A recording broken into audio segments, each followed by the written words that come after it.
So I think because I lost my voice for 8 years because of an acid reflux issue and 23 doctors couldn't help me figure out how to correct the problem, I ended up getting a lot of questions about acid reflux. And it was over on one of our acid reflux shorts that user Gani Hanalal or something like that. I just messed that all kinds up. But they asked, how do you fix a lax LES? And an LES is just a lower esophageal sphincter. This is like a little valve at the bottom of the esophagus that kind of opens up when food comes in, and then it's supposed to close, so while that food is acidifying, it doesn't burn us when it's coming back up. So that's what that LES valve is. But there really are some steps that a person can take that can help the situation if that valve is not really closing or it's lax like they're talking about. So let's jump into this one.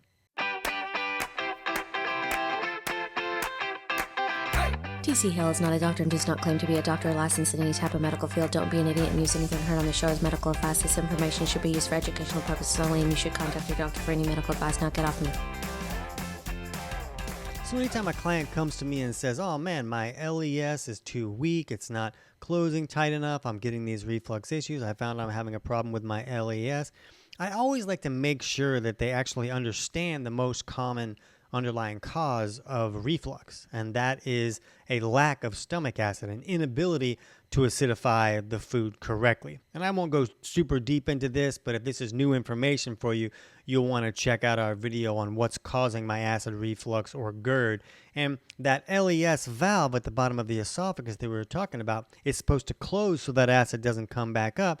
The problem is that LES valve is triggered by stomach acid. So if a person just has a small amount of acid, then it's not going to be enough to trigger that valve to close correctly. And then the small amount of acid they have is going to come back up and make it feel like, oh, I have too much acid. So then they turn off that acid to remove that symptom, but they're not really doing anything to actually fix the performance of that LES valve. So that's really going to be the cause, like in probably 98% of the cases that I've seen where somebody's like, oh, my LES valve is not working correctly. Well, it's not being told to work correctly. It needs to be told to do its job, and then it will actually do the job. So that's going to be the case in most cases, and so most people are going to end up needing to like supplement with betaine HCl or take some type of step to acidify that stomach correctly. And I'm not going to go into all of that, but I do dig deep into how to do that correctly in chapter 3 of my book, Kick Your Fat in the Nuts. And I'll put a link in the description below this video so you can download that whole book entirely for free. You don't have to buy it on Amazon. You can just get the digital copy totally for free, and that'll walk you through how to do that. So that's going to be the most common issue. And the other issue is some will have some type of bacterial overgrowth in the stomach. So then they'll try to take steps to acidify the stomach. But if this overgrowth is putting out alkaline waste that's neutralizing those acids, then it's not really acidifying the stomach. And they'll put these, betaine HCl capsules in there, and then their reflux will get much worse. Well, yeah, you just increase the amount of acid in there, but it's not yet enough to trigger that valve to close, so you're going to have magnified symptoms. So people just usually need to take steps to wipe out that overgrowth and acidify the stomach correctly. And then that LES valve, all of a sudden, oh, and now it's not weak anymore. It's just because it's being told to do its job correctly, and then that problem doesn't persist. Another problem with some type of overgrowth in the stomach or the small intestine is that they put out these gases, and those gases create more pressure, and the pressure is going to push things up with more force. So now that LES has to be stronger to withstand the pressure coming from all the gases from that overgrowth. So if a person can wipe out the overgrowth either in the stomach or the small intestine, now that LES valve doesn't have to work so hard to close against the pressure that's pushing back up. So that can be an important factor when we're looking at strengthening that LES valve. Now, a person can also have like a hiatal hernia, and that's very common to see that. And then part of the stomach is being pulled up through the diaphragm, and then that LES valve is getting kind of jacked up and it can't close correctly. So we'll put links in the description below on understanding a hiatal hernia. You might need to check out to see if that's part of the problem for you. But in most cases, it's not usually that this valve is weak and that it's lax or something like that. It's just having something blocking it from doing its job, or it's just not receiving the signal that it's time to do its job. So some steps that can really help in just like an immediate, like just give me some relief type situation is some people will do just like a shot of apple cider vinegar. They'll just do like a shot of that. And that acid from the vinegar passing that LES valve can sometimes be enough to trigger it to close. And it can stop those reflux symptoms almost instantly. But if somebody's esophagus is really irritated and there's a lot of inflammation in there from like a long period of time of reflux, if they do apple cider vinegar, it's going to feel like fire burning, going down their throat. I tried that when I was having my troubles, and it felt like I breathed fire right there. That was not a good time. So some people that'll work great, but some people there's too much inflammation for them to do that. But some people can just take like a good unrefined salt and just put a little bit on their finger and put it on their tongue. And as the minerals in that salt kind of go past that LES, that can sometimes trigger it to close a little bit tighter.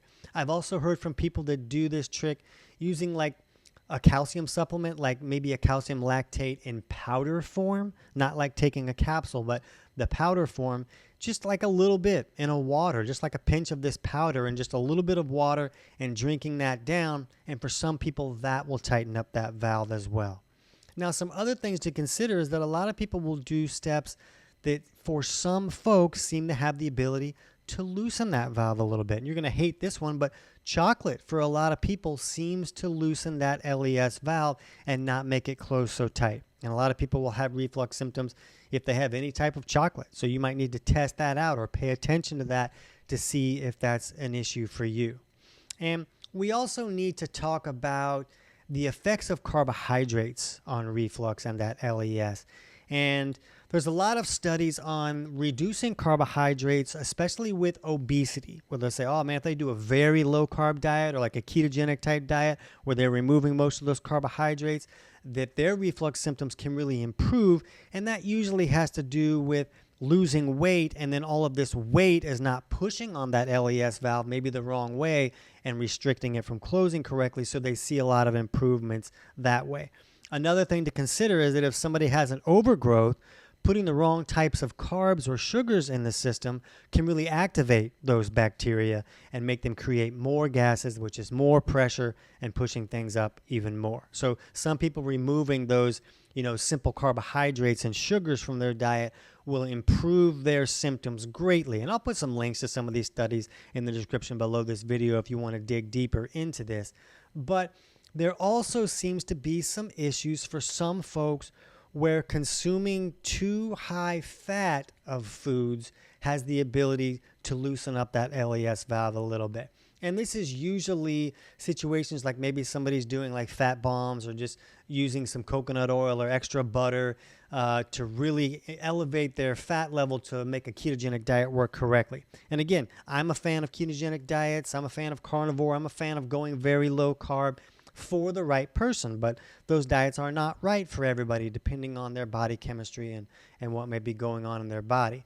But for some folks, just really doing a higher fat meal has the ability to loosen up that LES valve for some folks. And I've also seen some clients where it really seems to be a case where if they're doing a ketogenic diet, once they get into a good state of ketosis where everything's going really well, that seems to loosen up that LES valve. And I have not determined whether it's because they're in ketosis or just because sometimes it takes eating a little bit more fat to get into a good state of ketosis, that it's just all the fats coming in that are kind of loosening that up. Now, this is not a fact, and I've seen a lot of clients fix their reflux by going on a ketogenic diet. So don't view this as high-fat foods are bad for you. That is certainly not the case. That is absolute fiction that we believed in the 80s when we were wearing parachute pants, but we don't believe that anymore. But for this specific issue, I have seen some clients that they just do better if they just do a little bit of carbohydrates, and then that LES valve seems to tighten up a little bit better. So you might need to test that out a little bit. And that doesn't mean, I just need to eat popcorn all the time. It means like, I might have like half of an apple with my meal. And that's the carbohydrates that I'm consuming. So I'm not talking about having a lot of carbs. That seems to be problematic, but maybe some people just need to do a little bit of carbs and maybe even 1 or 2 meals in the day, and that might be enough to help tighten up that LES valve a little bit. So test these things out. Let us know in the comments if there's things that you have found that either magnify your symptoms more or help your symptoms more, and let us know which one of these steps might help you more, because I really see it really varies from person to person. It's going to depend on what's actually creating that valve to open up a little bit more and allow that acid to come up, and just let us know what seems to work the best for you. So I hope that helps, but right now, if the information about your stomach acid being too low is causing the acid reflux, jump over right now and check out that video on what's causing my acid reflux and GERD. I hope this helps.